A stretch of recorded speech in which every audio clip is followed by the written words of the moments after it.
अपनी जवानी दिखाने के लिए पिंकू को चूमने लगी और वो पिंकू की तोप का स्वाद लेकर उसके स्ट्रेस को कम करती है। इसके बाद वापस रात हो चुकी थी। हाँ भाई साहब, मूवी में बहुत जल्दी रात होती है, इसमें मेरी गलती नहीं है। रात को पिंकू भाई स्टॉल के बाहर बैठकर रीमा के घर की तरफ देख रहा था। तभी एक पैसे वाला आदमी जो कि रीमा की गुफा खोदने आया था, पिंकू उस आदमी को देखकर वापस इमेजिन करने लगा कि अगर वो भी इतना अमीर होता तो ऐसी गाड़ी में आकर रीमा की जवानी का मजा लेने जाता और उसको बहुत सारे पैसे भी देता। पिंकू सोच ही रहा था कि तभी वो पैसे वाला आदमी रीमा का पानी निकालकर बाहर आ चुका था। थोड़ी देर बाद पिंकू की दुकान पर एक आदमी आकर कुछ ऑर्डर देता है और बाहर जाकर बात करने लगता है। पिंकू उस आदमी के ऑर्डर को बनाने में लगा था। तभी वो सुनता है कि वो आदमी रीमा से बात कर रहा है और उसको अम्मा बेन की गाली दे रहा था। ये सुनकर पिंकू को बहुत गुस्सा आया और उसने उस आदमी के ऑर्डर में कचरा मिलाकर उसको दे दिया, जिसको लेकर वो आदमी सीधे रीमा के घर जाता है। पिंकू बाहर खड़ा होकर रीमा के घर की तरफ देख ही रहा था। तभी रीमा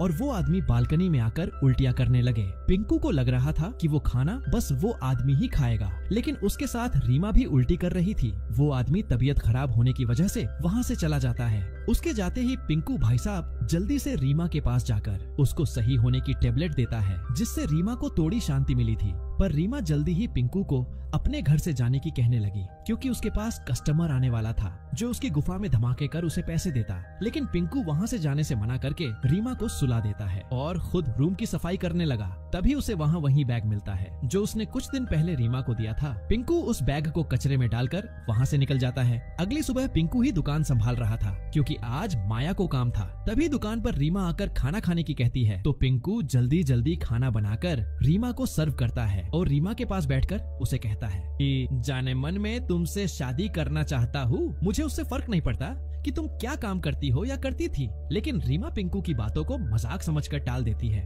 तभी पिंकू रीमा को बताने लगा कि उसने कल रात एक ऑर्डर में कचरा मिलाया था, जिसको तुमने भी खाया था। ये बताकर पिंकू रीमा से माफी मांगने लगा, लेकिन रीमा गुस्सा होकर वहाँ से जाने लगी। तो पिंकू भी उसके पीछे पीछे जाकर उससे माफी मांगता है। तो गुस्से में रीमा पिंकू को बोलती है कि अबे तेरी क्या औकात है, और तेरी वजह से मेरा एक कस्टमर कम हो गया, और तुम्हें पता है मुझे पैसों की कितनी जरूरत है, क्या अब तुम्हारा बाप पैसे ला कर देगा। इतना बोलकर रीमा वहाँ से चली गई। ये सुनकर पिंकू भी गुस्से में आ चुका था, इसीलिए वो जल्दी से जाकर अपनी सेविंग किए हुए पैसे को निकालता है और सीधे रीमा के घर आकर उसे कहता है कि मैं तुमसे बहुत प्यार करता हूँ, लेकिन तुम्हारे जैसी ररड़ तो पैसे से प्यार करती है। तो पिंकू रीमा के मुंह पर पैसे फेंक देता है। पैसे देखकर रीमा जल्दी से सारे पैसे उठा लेती है। पैसे उठाने के बाद रीमा पिंकू का माहौल बनाने लगी। बिना पैसों के तो कुछ होता ही नहीं है। पिंकू जैसे ही रीमा की गुफा में अपनी टोप चलाकर अपनी प्यास बुझा लेता है और वहाँ से जाने लगता है। तभी वहाँ शाखा आ जाता है। आते ही वो पिंकू को मारने लगा और उससे बैग के बारे में पूछता है। ये वही बैग था जिसको पिंकू ने कचरा समझकर कचरे में फेंक दिया था, जो कि शाखा के लिए बहुत जरूरी था, इसलिए